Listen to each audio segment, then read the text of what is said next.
If you're anything like most homeschool moms I talk to, you start every school year with big plans for music and fine arts, but somewhere between the math, laundry, and life, it just falls through the cracks.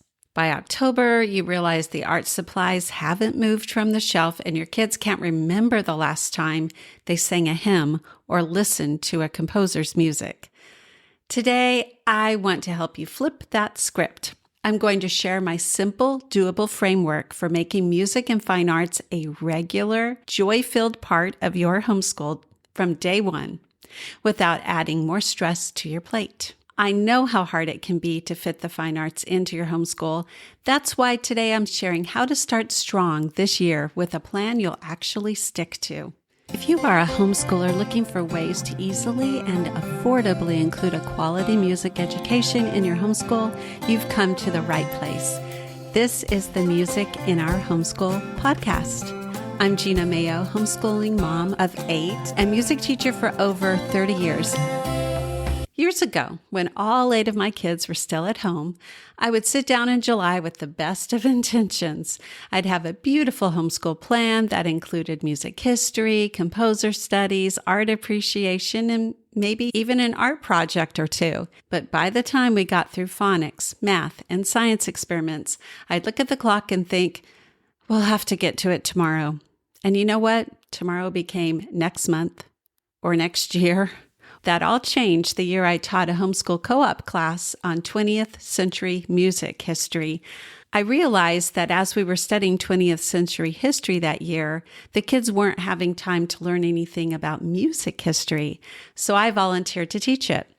I only had 15 minutes with each group, and that time constraint became my biggest gift. I learned how to create short, powerful lessons that kept kids engaged, fit into any schedule, and actually got done. That's the foundation of the 15-minute music method, and it's why I can confidently tell you, even in your busiest seasons, you can make music and fine arts consistent. Start small and keep it short. One of the biggest mistakes I see homeschool moms make, and I've been guilty of this too, is over-planning. We schedule an hour of music twice a week or a full afternoon of art every other Friday. And it sounds wonderful in July when we're mapping out the year. But by the third week of school, life has already thrown us a few curveballs, a sick child, a last-minute field trip, a math lesson that took twice as long.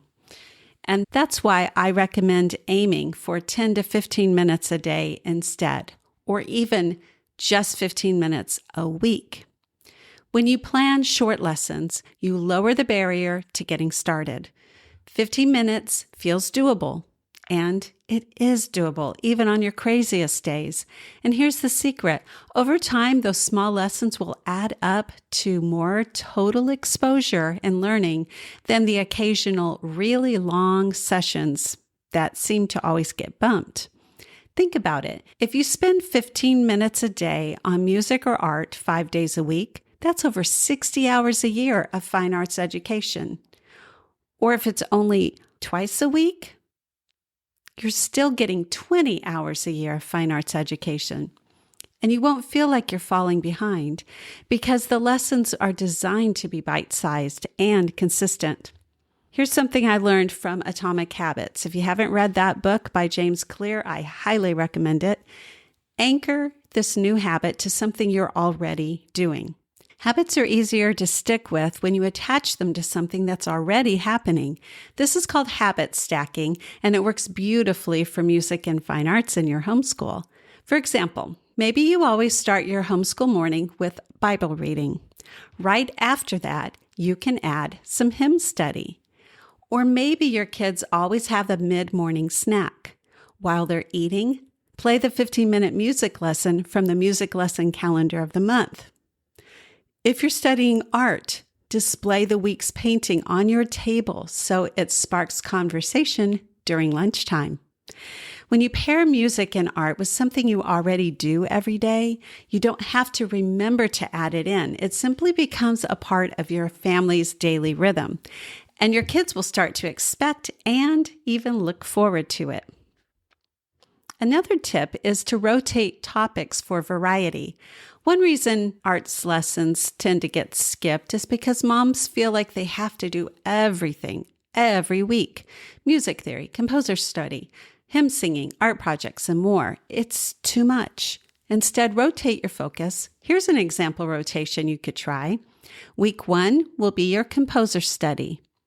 Listen to a piece each day and learn about the composer's life. Week 2 could be art appreciation. Study a new artist or style and do a simple related project. Week 3 could be hymn study. Learn the history, sing together daily, maybe memorize a verse. And then week 4 could be music theory. Practice some basic rhythms, do some flashcards on note names, or a fun ear training game. This keeps things fresh for your kids and for you, and it prevents the feeling of being spread too thin. Plus, with a rotation, you can go deeper into each area during its spotlight week without cramming everything into one day. My 4th tip is to use ready-to-go resources. I can't emphasize this enough. The number one reason families stay consistent with music and fine arts is because the prep work is already done for them. When you have to hunt down your YouTube video clips or create worksheets or go to the library to find a book, the mental energy required becomes another barrier to getting started. That's exactly why I built my Music in Our Homeschool Plus membership, to give you done-for-you lessons where all you have to do is log in, click, and learn. The basis of the membership is the music lesson calendar of the month. It gives you a 15-minute music lesson every day of the week. So all you have to do is press play, read the lesson, and listen to the music. And you don't have to do a lesson every single day. My goal is for you to do one once a week. Because it's so easy to start, you'll find yourself doing it more often until it absolutely becomes a habit. And the 5th tip I have for you is to plan for quick wins the very first month. The first weeks of your homeschool year are critical for building momentum. If music and art feel too hard or boring right from the start, it's easy to let them slip off the schedule early in the year and then entirely. So pick topics and activities that you know your kids will enjoy. Some of the lessons I already have in the premium tier in the Music in Our Homeschool Plus membership are lessons about Disney songs or about movie composers like John Williams and Hans Zimmer. Each of these replays of formerly live lessons include interactive activities. I'm teaching the whole lesson so you can learn right alongside your kids. If you're not sure what will grab their attention, try tying the lessons to upcoming holidays or family traditions. These are also already mapped out for you on the music lesson calendar of the month, so you don't have to think about it. In September, you've got Grandparents' Day and Constitution Day. In October, you've got Reformation Day and Halloween. The more fun and relatable it feels early on, the more buy-in you'll get from your kids, and the more easy it will be to continue all year. If you're ready to make music and fine arts consistent this year without reinventing the wheel, I'd love to invite you to join the Music in Our Homeschool Plus membership. You get access to hundreds of ready-to-use 15-minute music lessons, from composer studies to lessons related to holidays and special days, to world music, and even music theory. The music lesson calendar of the month makes it super easy. There's no stress, no guilt, and no extra prep. And if you join the premium membership, you also get a live brand new lesson taught by me every single month, as well as a painting lesson. And with the membership, you get a set of fine art pages every month, a different set, so that all you have to do is hang these pages around your home, and your kids will organically start learning to appreciate the art. If you just want to dip your toes in, though, go ahead and grab my 2 weeks of free music appreciation lessons at musicinourhomeschool.com/free music lessons. It's the perfect way to see how fun and simple music in your homeschool can be. Let's recap. Remember to start small and keep it short. Anchor the lessons to something you're already doing. rotate your topics, use ready-to-go resources, and give yourself some quick wins early in the year. Even 15 minutes a day can bring beauty, joy, and connection in your homeschool. And those little moments will add up to a rich education your kids will remember for life. Thanks for joining me today, Harmony Heroes. If this episode encouraged you, would you please share it with another homeschool mom? And be sure to join me next week.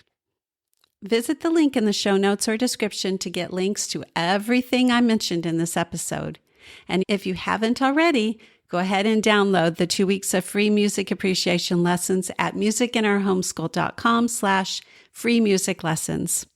I will see you next week. And until then, have a joyful start to your homeschool year.